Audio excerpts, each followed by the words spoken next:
Hey everyone, welcome to Net Nimble.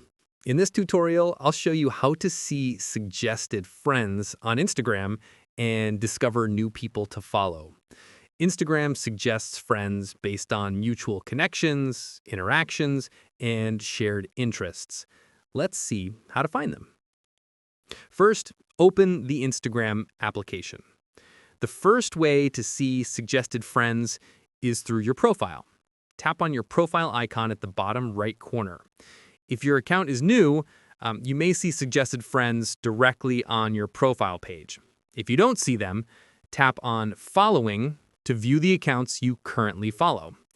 Just below your following list, you'll find a Suggested Friends section where Instagram recommends people you might know.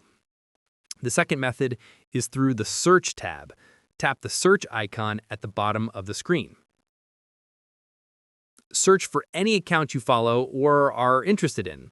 When you open their profile, Instagram will show you suggested friends and similar accounts related to that person based on mutual followers and interests.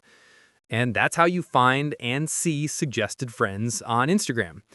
If this tutorial helped, like and subscribe to Net Nimble for more Instagram tips and discovery tutorials. Thanks for watching.